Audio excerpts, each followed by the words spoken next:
Mengapa analisis Dr. Rismond Hassiholan-Sianipar sangat sulit, kalau tidak mustahil, untuk dibantah? Saya akan berbicara dalam perspektif saya sebagai seorang akademisi yang mendalami bidang AI sejak dari studi master di Ceko dan Austria, hingga doktoral di Belanda, dan juga ketika saya menjadi peneliti tamu di Amerika. Yang akan saya sampaikan di sini adalah sebuah review ilmiah dan respon saya terhadap puluhan halaman di buku Jokowi's White Paper yang berisi analisis-analisis Dr. Rismond terhadap ijazah Jokowi, menggunakan pendekatan kuantitatif image processing yang metode-metodenya banyak beririsan dengan AI. Analisis Dr. Rismond sangat sulit dibantah. Pertama, karena menggunakan pendekatan murni saintifik yang menggali kebenaran dan bukan mencari pembenaran. Secara spesifik, beliau menggunakan pendekatan kuantitatif image processing. Di sini, citra atau image ijazah Jokowi dikuantifikasikan ke dalam representasi numerik yang kemudian dikomputasi menggunakan formula matematika yang outputnya berupa indeks atau metrik yang mengizinkan manusia untuk membuat kesimpulan atas sebuah temuan secara objektif dan ilmiah. Jadi yang disampaikan Dr. Rismond adalah hasil komputasi fungsi matematika di dalam khasanah image processing yang tidak mungkin berbohong karena matematika adalah ilmu eksak yang didasarkan pada prinsip-prinsip yang pasti, logis, dan mutlak. Tidak ada tafsir subjektif seorang Dr. Rismond di sini, karena beliau hanya murni menggunakan metode yang sudah teruji secara saintifik. Kedua, bangunan analisis Dr. Rismond ditata dengan sangat komprehensif, sehingga mampu mengemas berbagai temuan yang tidak hanya mencerahkan, namun juga menyingkap yang tersembunyi.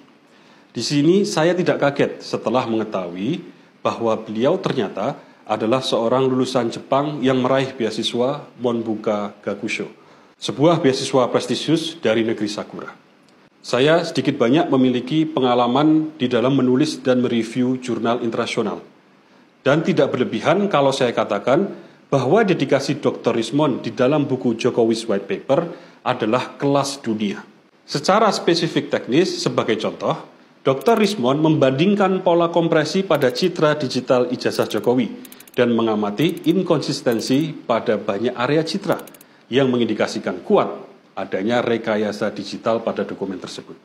Selanjutnya, Dr. Rismond mengamati pola overlapping atau tumpang tindih dari dokumen ijazah Jokowi dan sebuah dokumen ijazah lainnya dan menemukan pola overlapping yang tidak biasa pada ijazah Jokowi yang mengindikasikan dokumen tersebut bukan hasil cetakan resmi universitas.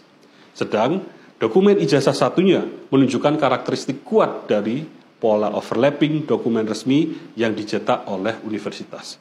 Dan masih banyak lagi analisis yang dilakukan oleh Dr. Rismond di dalam buku Jokowi's White Paper yang saya sampaikan tadi hanyalah sekelumit contoh.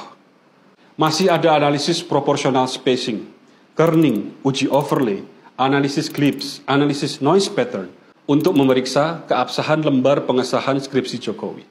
Ada juga analisis intensitas warna dalam ruang warna yang berbeda dan gradien analisis untuk mengamati lintasan stempel merah pada ijazah Jokowi yang semuanya akan terlalu panjang dan teknis jika disampaikan lewat video pendek ini. Jadi yang bisa membantah temuan-temuan Dr. Rismond hanyalah temuan-temuan ilmiah lainnya yang sepadan dalam hal pendekatan analisisnya yang sama-sama didasarkan pada metode kuantitatif image processing yang telah teruji secara saintifik. Sama-sama disusun dalam komposisi analisis yang komprehensif, serta dikemas dalam alur penyampaian yang kronologis. Dan tentunya sama-sama dipublikasikan ke khalayak ramai. Biasanya, para ilmuwan lainnya akan turut mereview temuan ilmiah tersebut sebagai proses validasi, yang bisa saja ditolak karena dianggap tidak layak, atau diakui jika memang dianggap memenuhi standar dan menghadirkan pembaharuan. Yang saya lakukan melalui video ini adalah ringkasan review saya terhadap pekerjaan ilmiah Dr. Rismond dalam menganalisis keabsahan ijazah Jokowi, sekaligus bentuk tanggung jawab saya sebagai seorang ilmuwan. Berbagai metode kuantitatif yang dipakai Dr. Rismond adalah pendekatan image processing yang dasarnya adalah matematika. Jika kita menuduh hasil analisis Dr. Rismond itu bohong, secara tidak langsung kita juga menuduh matematika itu berbohong. yang konsekuensinya kita membatalkan seluruh fundament matematika yang menjadi pondasi peradaban manusia sejak ribuan tahun yang lalu. Apakah kita ingin mengatakan bahwa 1 ditambah 1 sama dengan 2 itu adalah bohong? Atau 2 dikali 2 sama dengan 4 itu juga bohong? Kalau demikian, umur manusia yang direpresentasikan dengan angka yang bertambah setiap tahunnya adalah sebuah kebohongan seumur hidup. Kita lihat betapa kacau seluruh peradaban manusia dan tatanan alam semesta ini ketika kita sedikit saja mempertanyakan kejujuran matematika, apalagi berani menuduhnya berbohong. Demikian kira-kira ringkasan dari review saya terhadap kerja ilmiah yang telah dilakukan oleh Dr. Rismond. Sepatutnya kita bangga dan bersyukur jika memiliki anak bangsa yang cerdas dan memilih pulang untuk mengabdi membangun negaranya sendiri. Jangan sampai politisasi dan kriminalisasi mengubur hidup-hidup harapan bangsa ini.